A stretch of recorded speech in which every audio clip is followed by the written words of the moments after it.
Les animaux, que nous avons une nature animale et que nous devons devenir humains.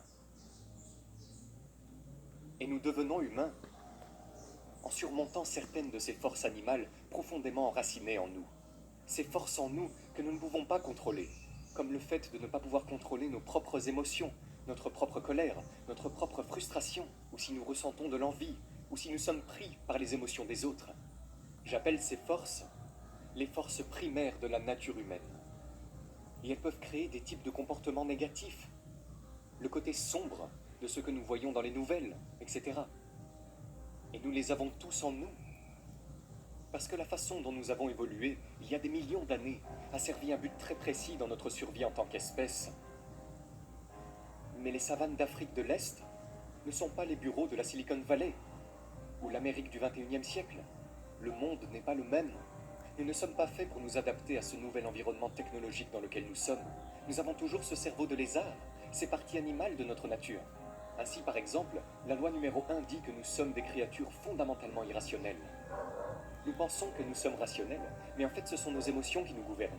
Nous ressentons quelque chose avant même d'avoir l'idée de le penser. Nous devons devenir rationnels à travers ce processus que j'expose dans mon livre. Je n'ai donc pas besoin de dire que nous sommes négatifs, car les humains sont manifestement incroyables. Regardez ce que nous avons créé. C'est un éventail de guises si vous pensez à qui nous étions il y a des millions d'années et où nous sommes maintenant. Nous sommes manifestement capables de réalisations incroyables. Nous sommes également l'animal social le plus brillant de la planète. Nous sommes capables de coopérer et de travailler en équipe à un niveau qu'aucun autre animal n'a jamais atteint. Donc il y a évidemment un autre côté de l'histoire. Mais pour devenir plus grand, pour devenir vraiment humain, nous devons surmonter ces forces que j'ai exposées. Par exemple, nous sommes construits pour nous comparer constamment aux autres. Nous pensons toujours à ce que l'autre personne a et comment nous sommes par rapport à elle. Recevons-nous autant d'attention que cette autre personne? Cela commence avec nos enfants. Nos parents nous accordent-ils plus d'attention qu'à nos frères et sœurs?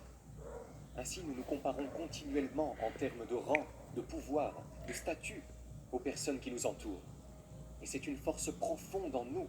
Et c'est constant, chaque jour, chaque instant. Et on ne se rend pas compte qu'on est en train de vivre ça. Et les médias sociaux exacerbent complètement cette tendance de la nature humaine. Il y a aussi la contagiosité des émotions qui est extrêmement puissante. Nous avons tendance à nous considérer comme des êtres humains autonomes, indépendants, qui ressentent de l'affection, de la colère ou de la frustration par eux-mêmes.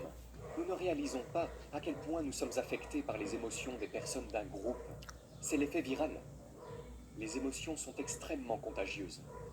Avant l'invention du langage, les humains devaient être capables de communiquer entre eux en captant simplement l'humeur des autres.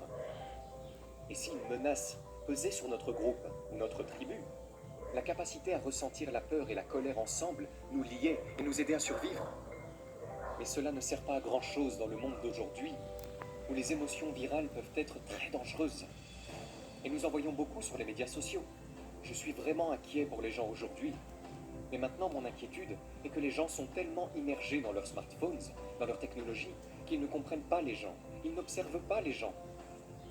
Et cela a été documenté dans des études, selon lesquelles les niveaux d'égocentrisme et de narcissisme des jeunes, par exemple, n'ont cessé d'augmenter depuis les années 70. Nous sommes l'animal social le plus important de la planète.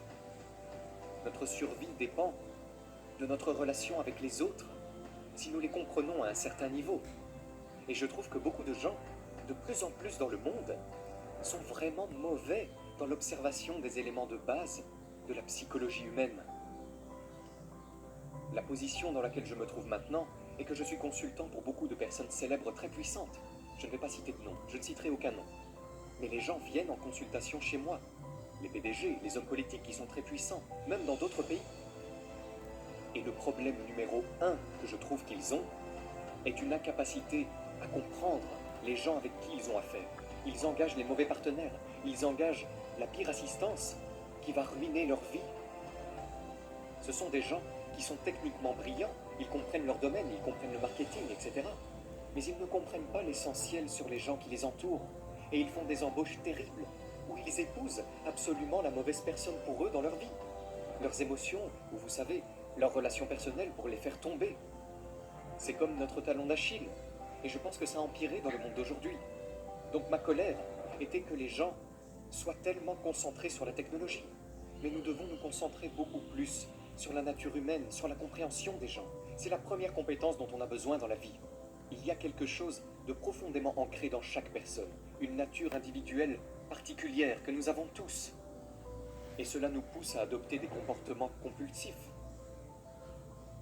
J'ai moi-même ce problème.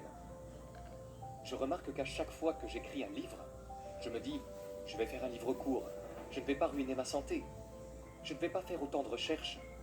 Et puis, à chaque fois, je recommence le même processus. Je n'arrive pas à briser ce schéma, n'est-ce pas?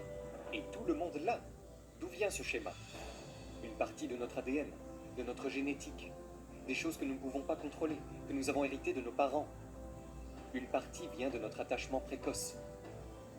Et d'autres viennent de notre vieillissement et de notre interaction avec des enseignants, des mentors et diverses personnes qui créent une certaine façon de nous voir.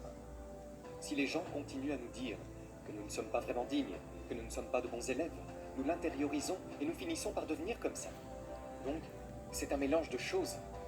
Vous savez, chaque personne a un mélange de ses qualités. Et vous devez en quelque sorte démêler les différents fils dans votre rédaction. Mais ce que je veux dire, c'est que tu es un mystère pour toi-même. Vous ne savez pas qui vous êtes. Tu as des modèles de comportement et tu ne les comprends même pas. Tu ne sais pas pourquoi tu es en colère. Vous pensez que vous êtes en colère parce que cette personne vous a dit quelque chose de méchant ou a fait quelque chose de mal. Mais en fait, votre colère provient probablement de choses du plus profond de votre enfance. Et vous ne réagissez pas à cette personne, mais à vos parents et à ce qu'ils ne vous ont pas donné. Vous savez, l'origine de la sagesse selon les Grecs était « connais-toi toi-même », n'est-ce pas? Et je crois fermement que la connaissance de qui vous êtes est une fin en soi et vous aidera de bien des façons à devenir l'être humain que nous avons tous le potentiel de devenir. Je crois donc beaucoup aux petits pas, à l'apprentissage quotidien des choses. Normalement, quand on ressent une émotion ou qu'on a une idée, on ne l'examine pas. Nous supposons simplement que c'est venu naturellement par nous-mêmes. Je veux que vous vous examiniez chaque jour et que vous vous demandiez « Pourquoi ai-je cette idée? Pourquoi est-ce que je ressens cette émotion soudaine ?» Et ce n'est pas facile. Cela peut prendre du temps et nécessiter un degré d'introspection avec lequel vous n'êtes pas à l'aise. Mais si vous commencez à vous demander « Pourquoi je me sens comme ça ?», à l'examiner et à chercher d'autres sources, vous pouvez commencer à comprendre au lieu d'accepter simplement comment vous vous sentez ou que vous avez telle ou telle idée. Alors remettez-vous en question. Arrêtez de croire que tout ce que vous faites est si brillant, si intelligent et si juste. Et imaginez que peut-être vos idées ne viennent pas de vous-même. Peut-être que vous ressentez une certaine colère politique ou quoi que ce soit d'autre parce que vous le supposez simplement à partir d'autres personnes. Vous suivez des choses sur Facebook et vous vous laissez emporter par une émotion virale. Vous avez tendance à penser que vous êtes complètement indépendant et autonome, mais peut-être n'êtes-vous pas aussi indépendant que vous le pensez. Je veux que vous changiez votre façon de voir les gens. En prenant tout de façon personnelle, « Oh, ils ont dit ça. Oh, ils ne m'aiment pas. Oh, ils m'aiment bien. Je n'attire pas l'attention. » Arrêtez ça. Je veux que vous regardiez les gens comme des faits de la nature, comme des choses qui, comme un rocher, une pierre ou une plante, sont ce qu'ils sont. Et je veux que vous les observiez, que vous les acceptiez pour ce qu'ils sont et que vous les traitiez comme des individus. Vous serez libéré de tout ce bagage émotionnel que vous portez lorsque vous prenez tout si personnellement. Je pense que le fait de modifier votre perspective sur la façon dont vous regardez les gens aura une influence radicale sur tous les aspects de votre vie.